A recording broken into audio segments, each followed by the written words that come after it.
Muito bem, turma do sexto ano, nós estamos avançando no conteúdo. Estávamos estudando sobre o Egito antigo e descobrimos muitas coisas importantes desse assunto. Nós vamos avançar um pouco para conversar sobre outros reinos africanos. Lembrando que, como a gente tinha mencionado, muitas pessoas acreditam que quando se trata de África, quando a gente vê hoje notícias na televisão, na internet, geralmente a África é associada à pobreza, associada à morte, simplesmente, apresentando um lado pobre do continente.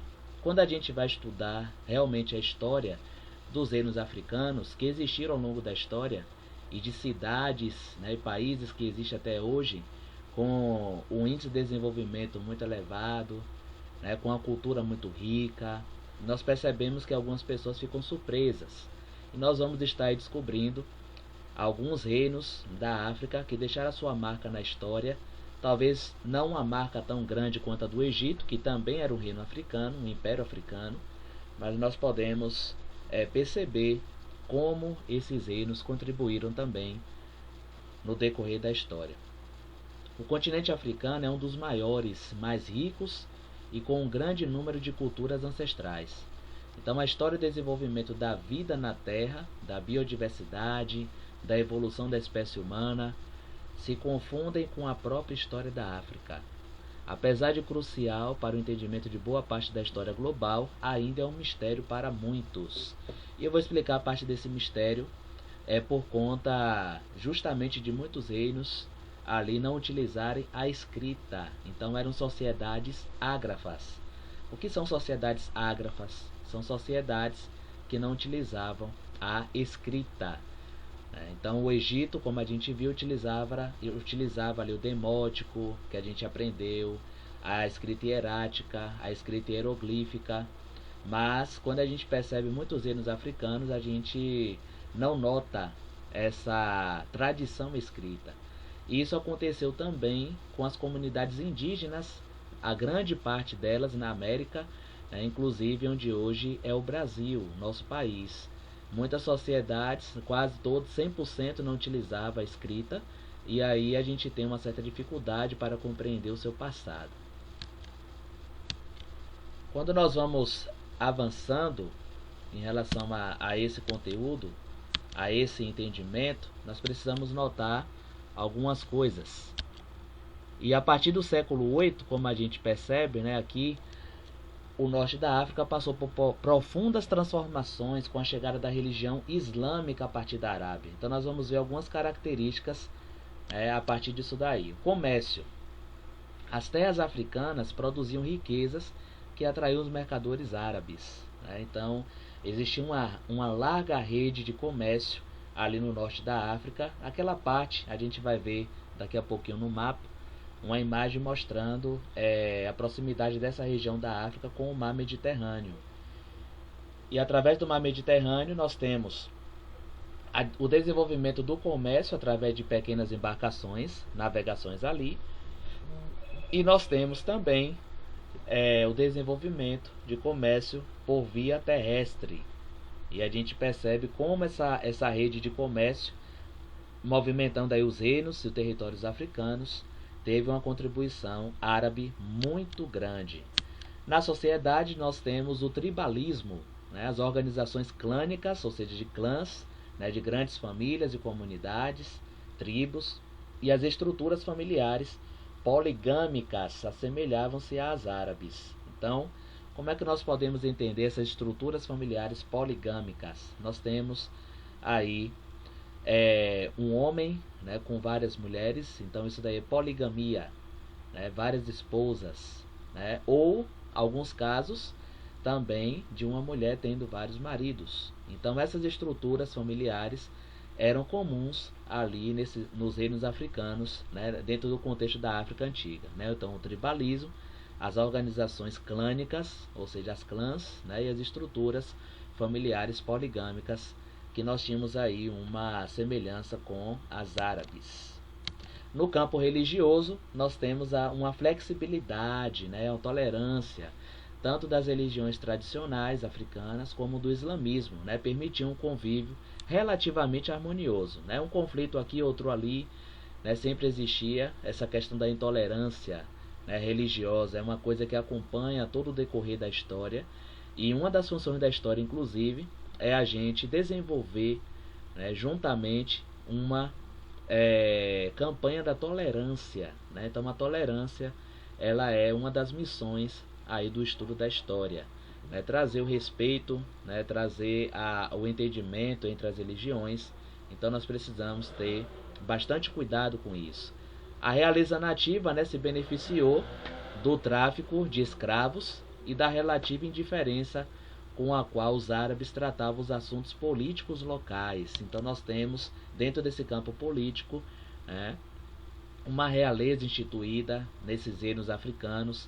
Nós temos a prática da escravidão muito antes de portugueses e espanhóis, que é um assunto que a gente vai estudar posteriormente no 7º ano.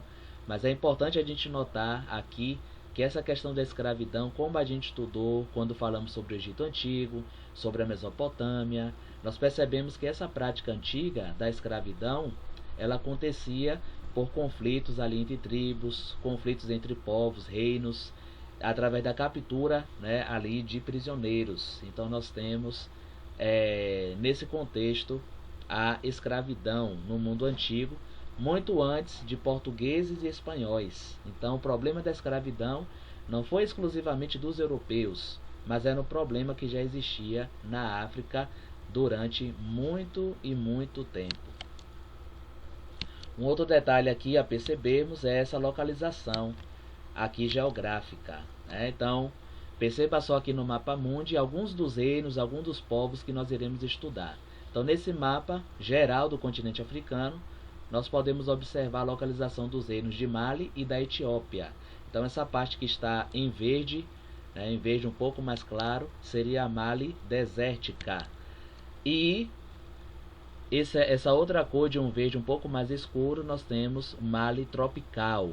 Então é importante a gente notar para ter uma dimensão geográfica de onde esses reinos eles se desenvolveram, né? É importante também salientar que a localização geográfica de um reino vai determinar justamente suas características políticas, suas características econômicas, suas características também sociais.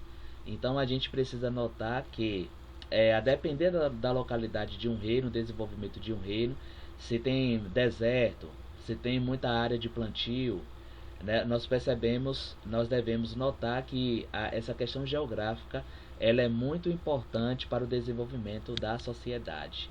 Essa parte em rosa, que vocês estão vendo aí no mapa também, é a representação da Etiópia. Veja que ela ficava já mais ao nordeste da África. Então, nessa região aí que se desenvolveu o poderoso reino da Etiópia. A Etiópia, na verdade, para quem lê a Bíblia, inclusive, né, aparece ali também na Bíblia, tanto no Antigo quanto no Novo Testamento, né? E essas menções ao reino da Etiópia mostra, não só na Bíblia, né, como em outras fontes históricas também, mostra a importância desse reino aí africano, né, que perdurou durante tanto tempo. A parte aqui em laranja que vocês estão vendo são as áreas que pertenciam à Etiópia, né, e que representam o antigo reino de Sabá. Vocês lembram daquela visita que Salomão, segundo a história bíblica ali, recebeu da rainha de Sabá? Pois é, então aí está mais ou menos a localização geográfica de onde esse reino existia, né, representava. E como o reino de Israel, através ali de Salomão, era conhecido dentro de uma área muito grande. Então é importante nós notarmos essas características para que nós possamos compreender, né, a dimensão e a beleza desse assunto, né, que é estudar sobre a África. Mas alguns detalhes que nós precisamos aqui compreender, por exemplo, as origens de Mali. Então, dentro das origens de Mali, nós temos aqui, né, Gana, situado ao norte do rio Senegal, foi um poderoso reino, né, e pode-se dizer antecessor de Mali.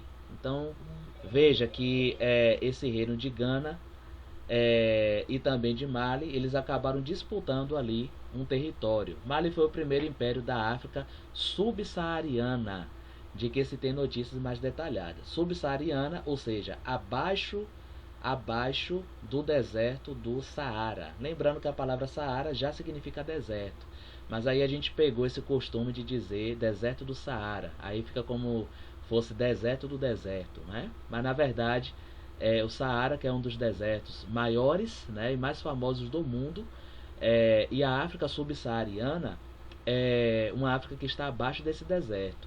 O Saara, por si mesmo, ele já seria uma fronteira natural muito importante, né, entre os reinos. Servia até como uma espécie de defesa para que alguns reinos pudessem aí se desenvolver. O rio Níger, na verdade, lembre-se que as sociedades antigas, os reinos e impérios antigos, todos eles, sem exceção, eles nasceram próximo de leito de rios. Por isso que a gente já havia mencionado que são reinos ou civilizações fluviais, ou seja, nasceram próximo ao leito de rios. Isso é importante, né, a gente compreender. Então, o rio Níger possibilitava a fertilização das terras e facilitava também o transporte das pessoas e das mercadorias. Então é importante a gente notar a importância do rio Níger. E aqui nós temos uma representação, né, de uma das maiores obras arquitetônicas que nós temos na África e na própria história da humanidade. Veja, isso daqui que vocês estão vendo, na verdade é um prédio de barro, né, com as torres. Isso daí está localizado em Mali. E essa imagem aí, nessa foto, foi tirada em 1974. Então perceba, né, como eles eram bastante engenhosos, bastante conhecedores, né, da engenharia, né, da arquitetura. Se nós não conseguimos direito construir um castelinho de areia na praia, imagina só, né, esse prédio de barro, né, que perdurou aí durante tantos anos e foi construído pelos habitantes, né, ali do Reino de Mali.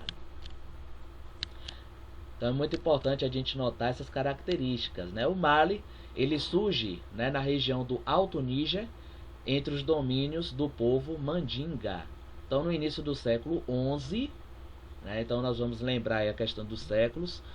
Então século XI nós temos aí os anos, né, de 1000 alguma coisa. Então do ano, né, 1100, né, 1001, melhor dizendo, até o ano 1100. Então aí está compreendido o século XI. Um chefe tribal mandinga chamado Keita converteu-se ao islamismo. O islamismo, que é uma religião que nós vamos estudar com mais detalhes posteriormente, né, já havia tomado conta daquela vasta região ali do norte da África. E aí ele fez uma peregrinação a Meca em 1050, né, recebendo o título de sultão. Então, essa é uma das características da religião islâmica, que dominou, né, e domina até hoje boa parte do norte da África, mostrando o poder, né, dessa religião, que é muito grande, né, em sua influência. E dentro dos conceitos do islamismo, né, os seus fiéis devem peregrinar pelo menos uma vez na vida até a cidade de Meca. E esse chefe tribal aí, né, de Mali, ele aceitou esse desafio, converteu-se ao islamismo e recebeu o título de sultão, que é um líder islâmico, né, um líder muçulmano. No mesmo período, né, o chefe Sarakole, né, da tribo da região, fundou um reino de Sosso, sendo sucedido por seu filho, né, Sumanguru Kanté, né? Então, Sumanguru Kanté, né? Não confundir com aquele Kanté que é jogador de futebol lá francês, né? Que os meninos aí vão lembrar muito bem. Então aqui nós temos no mapa, né, essa região, o rio Níger, né, aí em azul, ao seu redor aí onde se desenvolveram, né, o reino Mali, né, nós temos ali o Níger, também a Nigéria, né, Benin. Então vocês estão vendo aí esses reinos que se desenvolveram. Ora estavam em conflitos territoriais pelas áreas de plantio, né, pelas áreas ali ricas para que pudessem desenvolver a agricultura. E nós podemos perceber a importância do rio. Se não fosse o rio Níger, muito possivelmente esses reinos, esses impérios, essas cidades não existiriam. Então é muito importante a gente notar essas características. Por enquanto nós vamos ficar aqui, né, com o reino de Mali, e posteriormente estaremos estudando sobre outros temas. Então um grande abraço, turma do 6º ano, e até a próxima.